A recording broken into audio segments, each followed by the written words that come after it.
Hello, everyone. Welcome to our True Mind Shifters channel. If you like our content, please do subscribe, share, and like with others. Our main goal is to be able to show you support, power, and love. Our focus this month is on fear of rejection. And this particular month, we're featuring a catalyst to help expand the people, tools, and resources available to you on your transformational path. We've invited a very special person to speak with us today. And to just do a brief explanation of who he is, I'll share what he's done with his life for the last many years. So he is retired Lieutenant Colonel Oak McCulloch. He has a decorated 23-year career in the United States Army, where he lived, recruited, and taught leaders. He wrote an incredible book titled Your Leadership Legacy: Becoming the Leader You Were Meant to Be, where he shares some of the most clear and profound steps to becoming a great leader that I've ever seen in my career. What's interesting about this book is that it also applies to yourself, your family, and your job. So it's an incredible book, and he's an incredible person, now retired from the military and his civilian job, his last civilian job, where he led a food bank. He speaks about leadership in ways that I've really not heard anyone speak about, that just inspires you, motivates you, and gives a very clear sense of what you need to do to keep growing in your life. Oak, you literally teach leadership in ways that I've never seen. And I know this comes from a life of experience and not just theory. I'm so thrilled to have you here, honored to have you here. I appreciate you letting us refer to you as Oak. And No, I do have some questions for you to get us rolling. Have you yourself, in this amazing career and life you've led, ever been impacted by the fear of judgment or rejection, personally or professionally? And if so, what did you do about this? I know we're kind of jumping right in, yeah. but Well, that's I think everybody has had fear of rejection. We all get rejected at some point in our life. There were promotions that I would have liked to had that I didn't get. It's funny because I just had this conversation on a podcast that I was just on earlier today, and I said, if you're good at what you do, you're going to have people that are trying to punch holes in you because you're making them look bad. And so they kind of reject you, and you just got to figure out what that really means. Is it what they're doing worth you taking a look at to say, well, maybe I can get better at what I'm doing or how I treat other people, or are they just jealous and don't like you for whatever reason, and there's nothing you can do to fix that.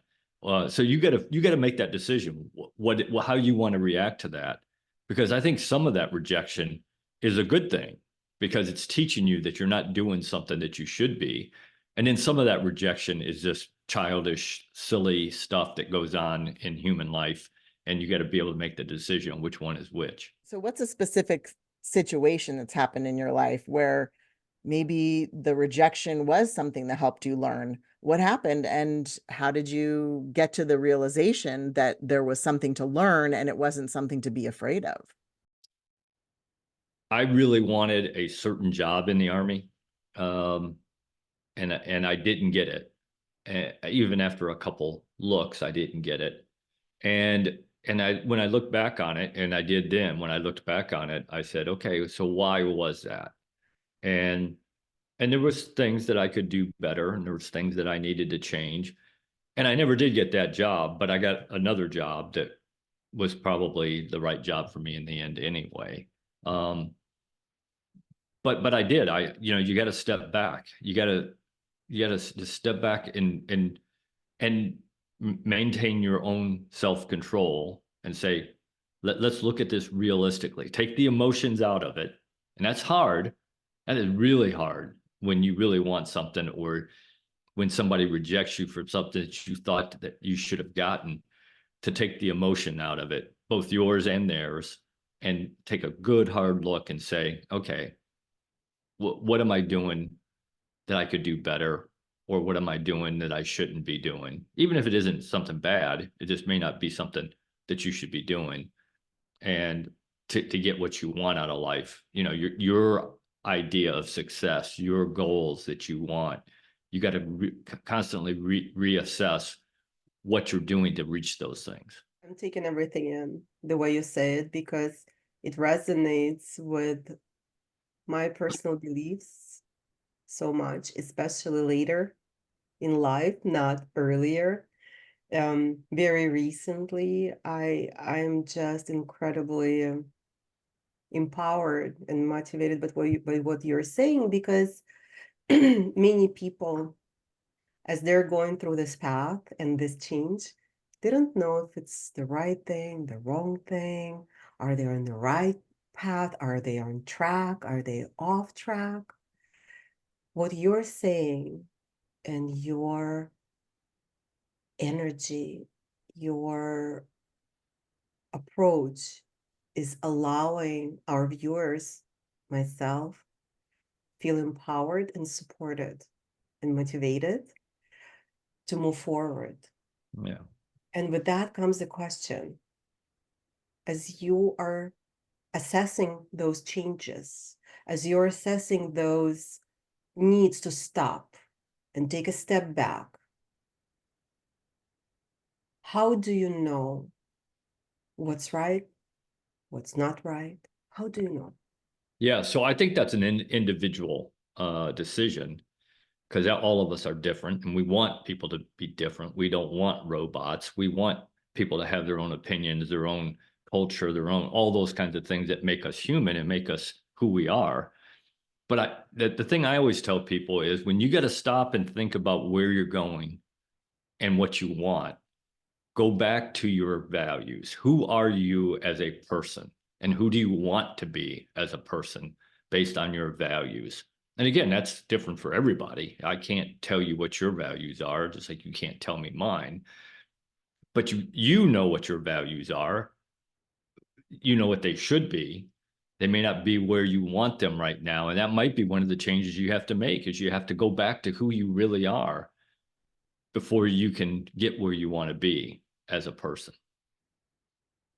It's interesting you started talking about values, and immediately what came to my mind is that I thought throughout life that I read a lot, I explore a lot, so I probably understand my values. And then over a year ago, when I started doing coaching sessions with someone, I realized I didn't even understand the word of values, right? Because that means such a big array of things. Personal values would be I'm always honest and truthful. I would Sure. like to be accountable, and I am accountable for it, right? What I found out is that there are more values that I wasn't clearly exposed to in understanding, and those were lacking my full ability to be my best self, such as I always thought if I'm going to do everything for everyone, it's going to be wonderful because I'm trying to be so helpful, right? And it's not true because our core values should be covering not only what we are giving out, but what we need internally to be Sure. able to support.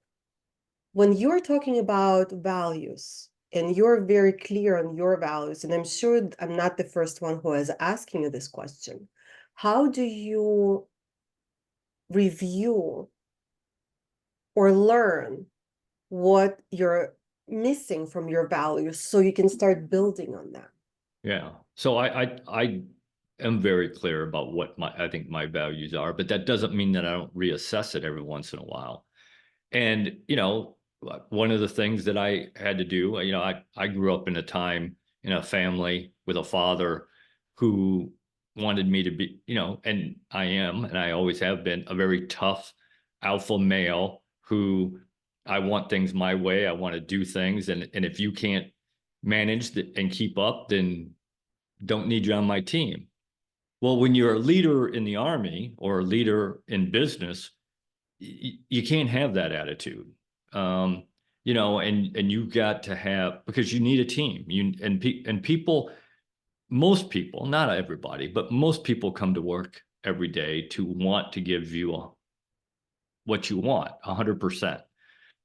One of the things I had to learn was, not only for myself, but for the people that I was leading, is that, okay, 100% today may not be the 100% that I can give you tomorrow, because I may not feel as well, or I may not be quite as motivated, or I may have a problem in my family at home or whatever.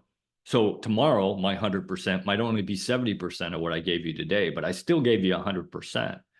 And so I think one of the things I had to get better at was some empathy, that I saw things, I had to learn to see things through other people's eyes and what they were going through at that time. And that, so I did, I just had to stop and say, okay, I know that person works hard every day. I know he gives me everything that he can give me. So why is today only 70% of what he normally does? And I just had to stop and say, okay. And I asked him, I said, you got something going on? And he told me what the story was. And I said, hey, I got it.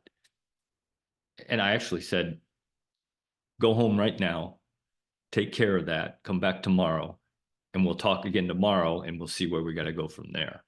So I figured it out that it isn't always, people aren't doing what they're not supposed to do on purpose. Lots of times it's because they have other things going on. So I had to reassess that and add that to I kind of added that to my values. Because I didn't get that at home, let me tell you. Yeah. And that's where we see leadership sometimes for the first time, right? Sure. That's where we see it, is at Oh, home. and let's not make any mistake. I am who I am today because of my father. There is no Yes. doubt about that. I don't, I have no doubt in my mind. I am who I am today because of that. And I thank him for that. But there were things lacking in his leadership ability and the things he didn't teach me that I had to learn along the way. Like I said, and to stop and say, okay, that I know that's not what dad taught me, but maybe I need to relook that. I love the dynamic, like there's a foundation and then there's this dynamic revisiting and evolving, shifting that you're open to. How did you become so open then? What made you realize that there was this need to shift? Because frankly, Oak, a lot of people, and like you mentioned, male hierarchy and patriarchy is real. And so how do you shift from principles that uphold that and still honor, like you said, you honor your father and the foundation, Sure. but what made you open to So shifting? I think part of it was future leaders that I had. I had some, I was very blessed. I had some great leaders that I got to work for, and I got to watch them and Mm, see what it was that they did that made them successful. And I tell people all the time, you can learn just as much from somebody who is a bad leader, as you can from a good leader. And sometimes you can learn more than from a good leader. And I can remember lots of times, I had a leader that I didn't think was very good, and he or she would do something, and the hair on the back of your neck stands up, and you're like, yeah, I'm never going to do that.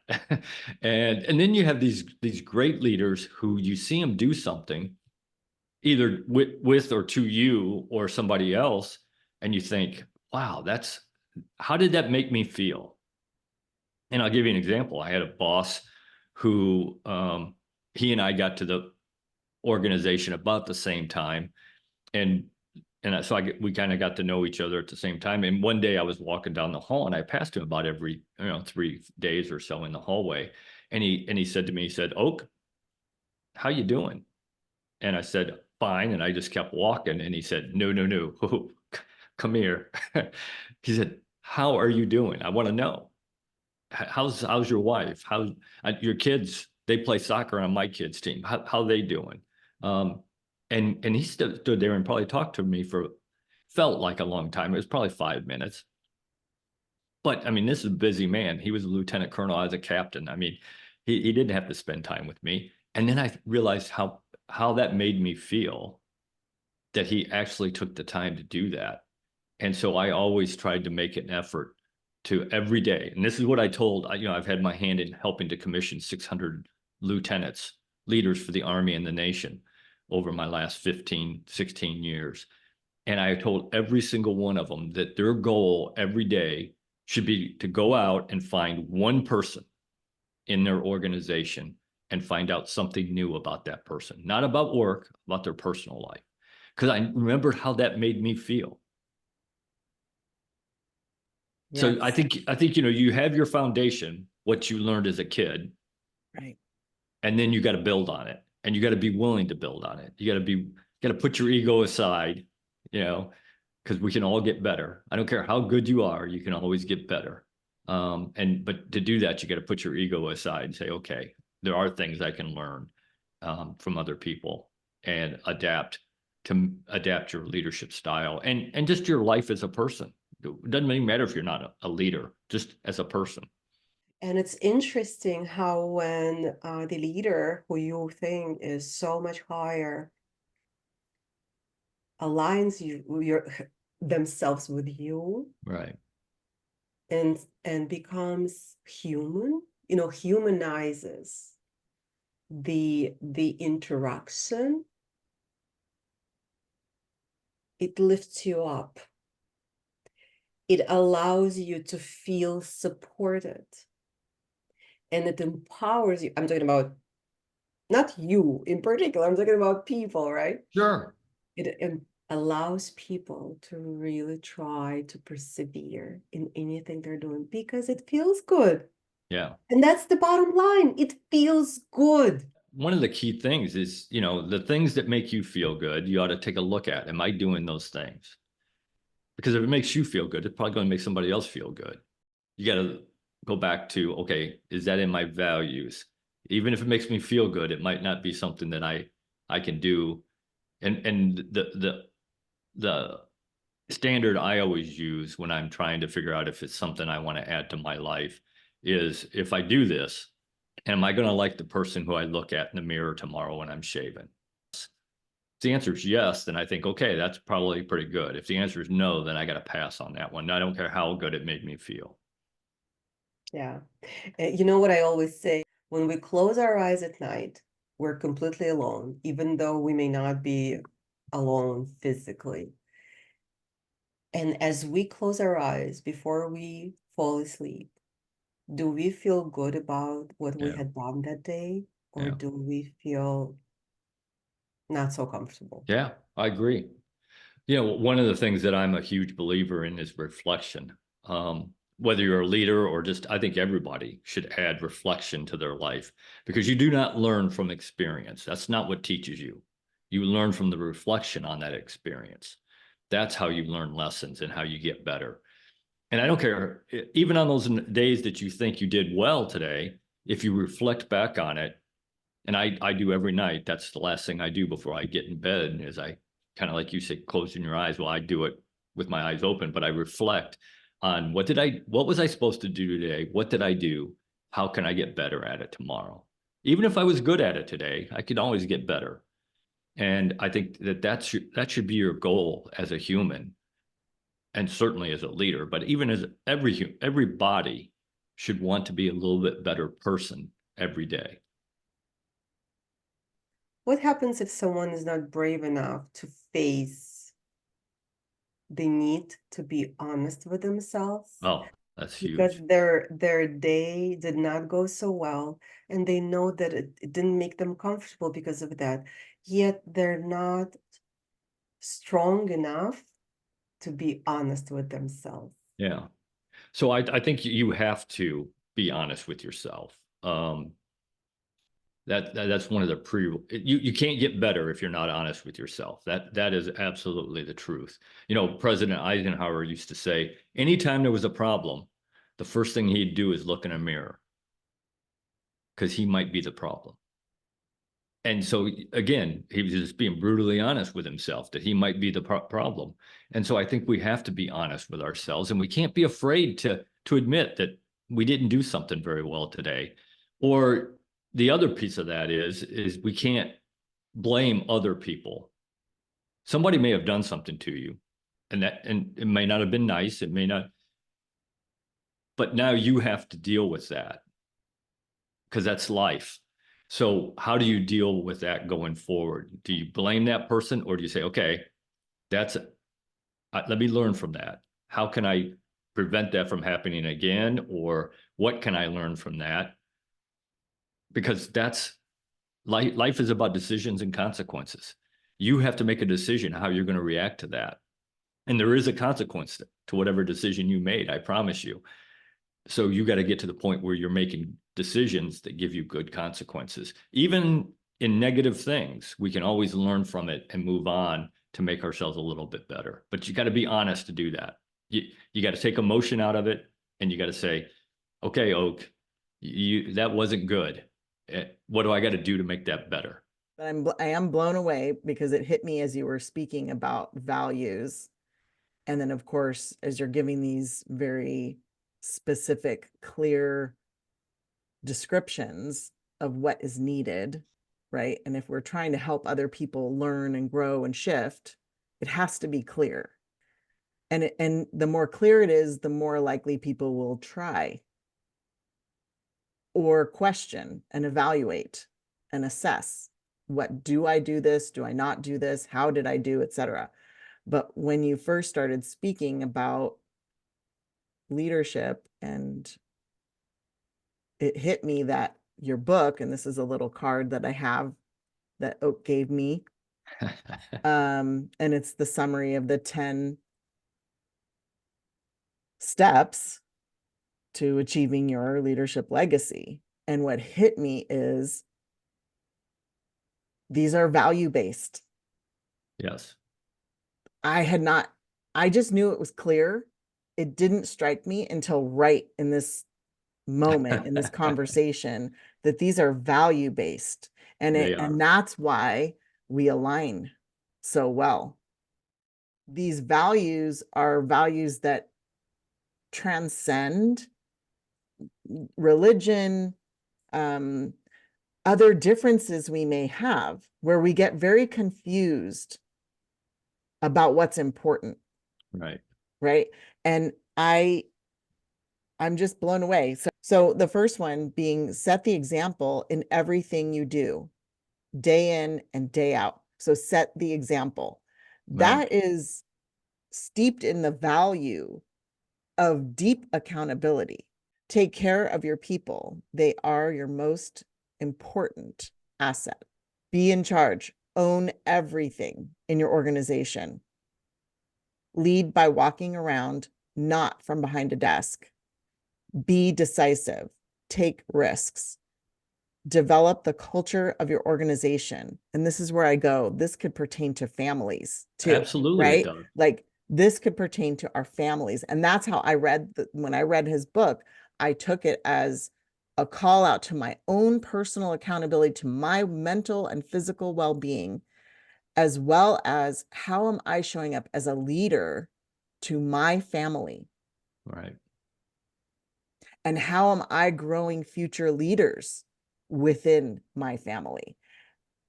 What better way, right, than this clear set of steps, principles, values, right? Train and trust your people, resist the urge to micromanage. Don't be afraid to make necessary changes, continue to improve communication skills, which again, people confuse soft skills with, not being as important. And that was just a military delineation between, was it a machine or a human doing the task? Right. So people misuse and put down the idea of soft skills, but you are calling the attention of how important human interaction and communication is in this. And I commend you for that. And thank you for that. Never underestimate the power of a handwritten note. So these are steeped in values that relate to human connection, ownership, accountability, honesty, right? That's what's upholding all of these. And Right. yeah, it's a beautiful thing. It's funny that you brought that up, that those are value-based, that the book is value-based. And one of the best compliments I ever got about the book, somebody asked me after they read it, they said, how many years did you research the Bible to write that book? And I said, I didn't research the Bible. I said, I read the Bible. I'm Christian. I read the Bible. I said, but I didn't research. They said that everything in that book is value-based, that you could put straight into get straight out of the Bible. And I think whatever religion, like you said, doesn't matter what religion, because I think one of the problems we have as humans that really bothers me is we spend so much time concentrating on what we have different, the difference between everybody, when we need to spend that much time and effort concentrating on what we have in common. And I don't care what religion you are, you have values. I don't care if you're no religion, somebody has taught you some values that you live by. They may not be the same values I live by, but you have some values. So let's start there. What's the baseline values you have? And then we can figure out between dialogue and communication, do you need to add some other ones to that? Just like I do. I mean, none of us are perfect. So you got to be willing to listen to other people and evaluate what they're telling you. Again, in the end, you got to make the decision whether or not that is good for you or not, but at least be willing to listen and think about it.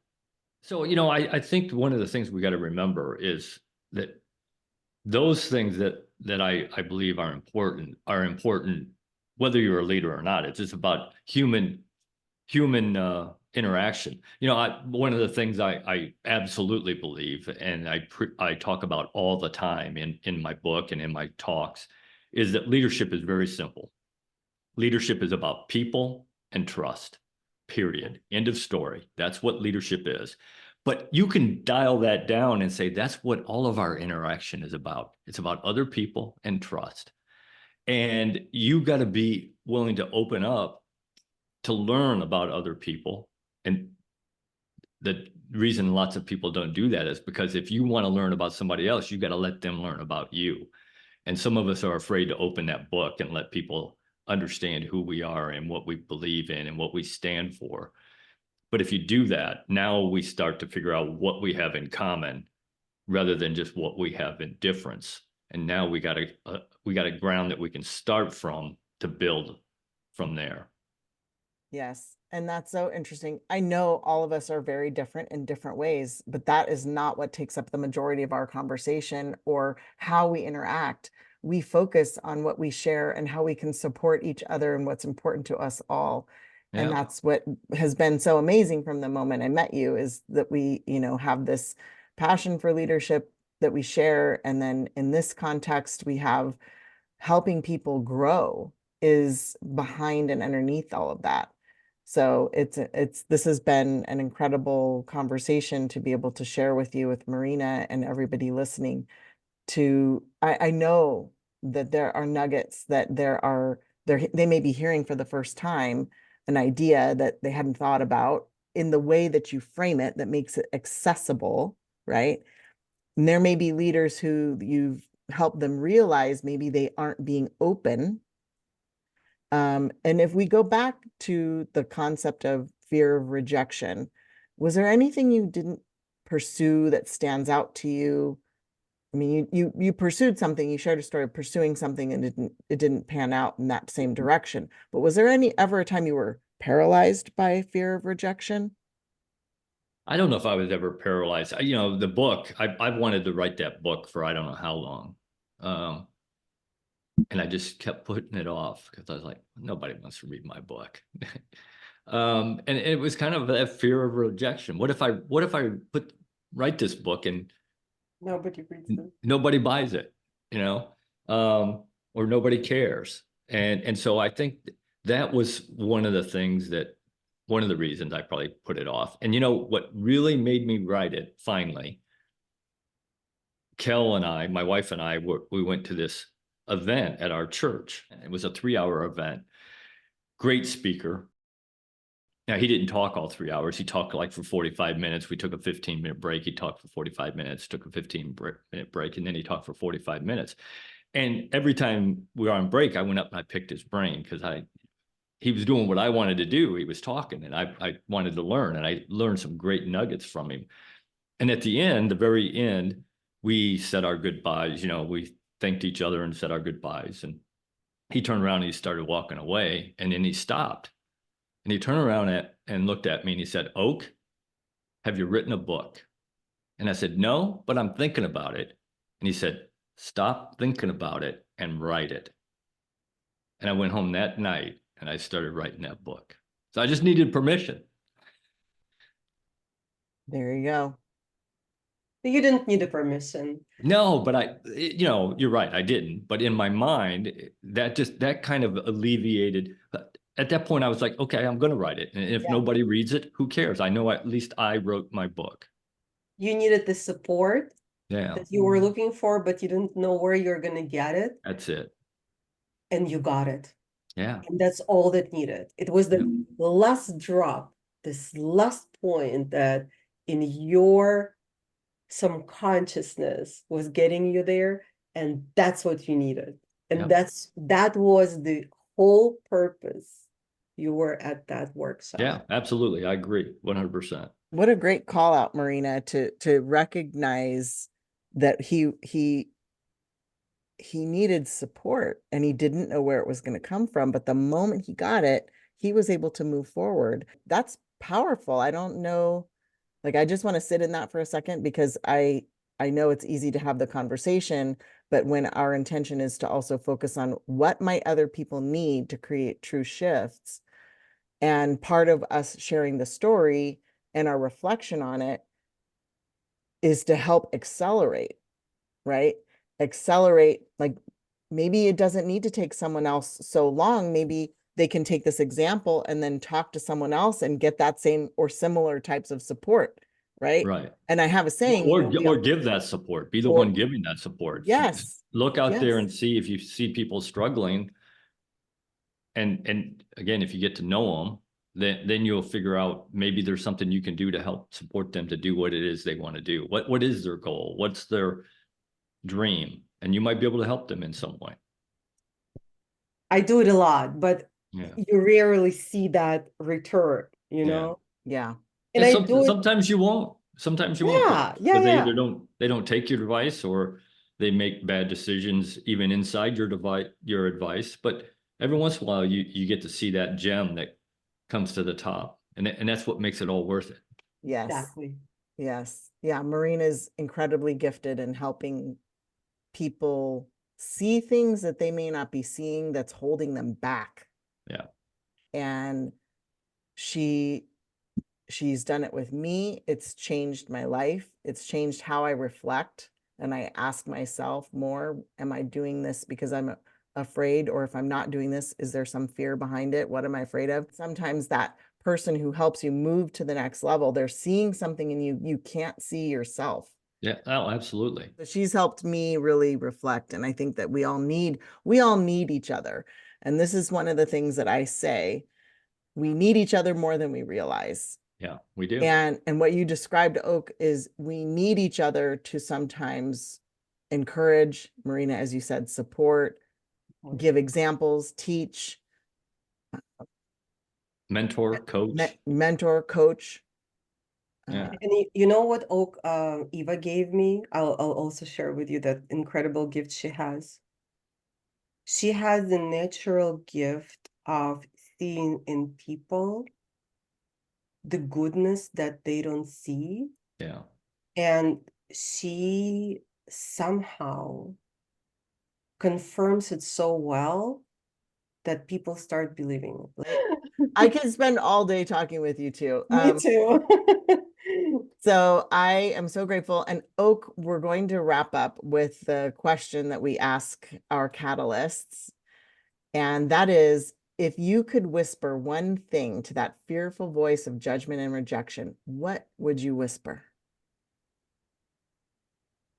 The same thing that somebody told me, just do it. You may not be successful, but I can promise you this, if you don't try, I guarantee you won't be successful. So put that fear of rejection away, or fear of failure away, and just say, I'm going to try. if it doesn't work, then you can always move on to something else. But at least now you know, yep, I tried that. That either worked and it was great, or nope, that didn't work for me. I need to figure out a different way. But you just got to overcome that fear. And the only way to do that is say, I'm going to do it. And then actually go out and do it. One of the things I'm a firm believer in, and it goes to that fear of rejection, and is that the walls that are around us, we build.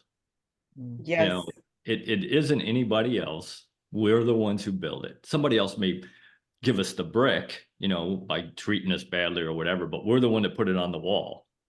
If you don't, then those walls are gone, and now you can do anything you want. And one of my favorite quotes, Henry Ford said, whether you believe you can or you believe you can't, you're right. Just do it. Thank you so much, Oak, for joining me and Marina and helping reach people to achieve more happiness in their life and to truly shift their mind and to get out of their own way. Yeah, well, thank you. Thanks everyone for joining. That's the end of our story with Oak McCulloch, and we are so glad you could join us. We send you empowerment, support, and love.